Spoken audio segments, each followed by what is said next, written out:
जी हां दोस्तों, supreme court से लगा तगड़ा झटका। आपराधिक मामले वापस ले रही योगी आदित्यनाथ सरकार, लेकिन सुप्रीम कोर्ट ने लगाई रोक। सुप्रीम कोर्ट ने कसा शिकंजा, हिल गई योगी मोदी सरकार। खबर में आगे बढ़ने से पहले लाइक कीजिए इस वीडियो को और चैनल को सब्सक्राइब करने के बाद घंटी बजाना बिल्कुल ना भूलें। बढ़ते हैं पहली खबर की तरफ। अब अपने लोगों के खिलाफ दर्ज केस वापस नहीं ले पाएंगी राज्य सरकारें। सुप्रीम कोर्ट बोला, हाई कोर्ट से मंजूरी जरूरी। दरअसल सुप्रीम कोर्ट ने बुधवार को कहा कि कानून के तहत राज्य सरकार को दुर्भाग्यपूर्ण आपराधिक मामलों को वापस लेने का अधिकार है। शीर्ष अदालत ने कहा कि ऐसे मामलों को वापस लिए जाने के खिलाफ नहीं है, लेकिन ऐसे मामलों पर संबंधित हाई कोर्ट की तरफ से गौर किया जाना चाहिए। सुप्रीम कोर्ट ने सांसदों और विधायकों के खिलाफ प्रवर्तन निदेशालय और केंद्रीय एजेंसी जांच सीबीआई की तरफ से दर्ज मामले की जांच और सुनवाई में अत्यधिक देरी पर भी चिंता जताई और केंद्र सरकार से कहा कि वे जरूरी मानव संस्थान और बुनियादी ढांचे उपलब्ध कराएं। प्रधान न्यायाधीश एन वी रमन और न्यायमूर्ति डीवाई चंद्रचूड़ व न्यायमूर्ति सूर्यकांत की पीठ ने कहा कि वे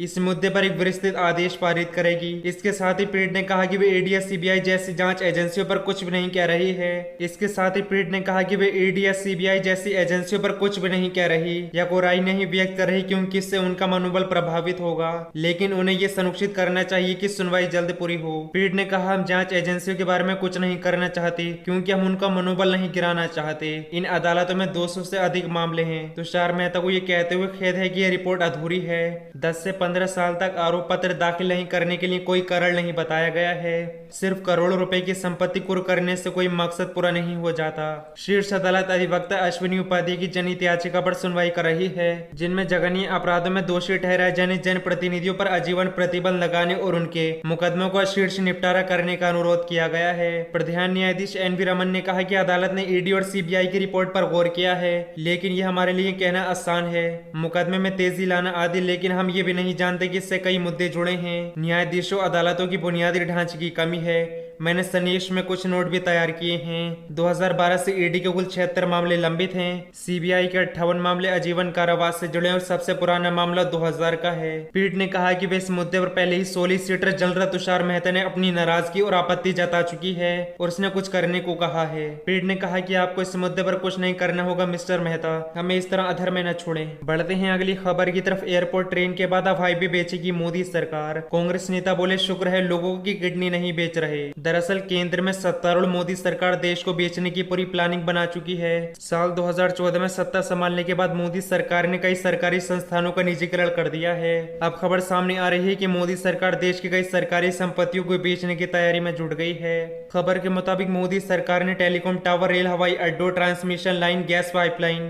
पीएसयू समेत कई सरकारी संपत्तियों को बेचने या फिर लीज पर देने का फैसला ले लिया है। दरअसल इन सरकारी संपत्तियों को बेचकर मोदी सरकार को अगले 4 सालों में 60 खरब जुटाने हैं। इस संदर्भ में देश की वित्त मंत्री निर्मला सीतारमण ने रोड में भी जारी कर दिया है। मोदी सरकार द्वारा लिए गए इस फैसले का विपक्षी दलों द्वारा कड़ा विरोध किया जा रहा है। इससे पहले भी कई बार मोदी सरकार प्रदेश को पूंजीपतियों के हाथों में बेचने का आरोप लगा चुकी है। इस कड़ी में कांग्रेस नेता श्रीनिवास बीवी ने भी कड़ी प्रतिक्रिया दी है। उन्होंने भारतीय जनता पार्टी सरकार पर निशाना साधते हुए ट्वीट किया है। कांग्रेस नेता ने लिखा कि कब बिकेंगे हाईवे भी, शुक्र है सरकार की नजर आम जनता की किडनी तक नहीं पहुंची है, नहीं तो वो भी बेच डालेंगे हुक्मरान। आपको बता दें कि देश की वित्त मंत्री निर्मला सीतारमण ने नेशनल मोनेटाइजेशन पाइपलाइन प्रोग्राम की शुरुआत की है। इसे मोदी सरकार के 4 साल की योजना के हिसाब से बनाया गया है। नेशनल मोनेटाइजेशन पाइपलाइन में मोदी सरकार ब्राउनफील्ड इंफ्रास्ट्रक्चर एसेट से पैसे जुटाएगी। दरअसल मोदी सरकार का कहना है कि कोरोना महामारी की वजह से सरकार की आर्थिक स्थिति काफी खराब हो गई है। सरकार इस वक्त पैसों की तंगी से जूझ रही है। इस वजह से ही देश की सरकारी संपत्ति को या तो बेचा जाएगा या फिर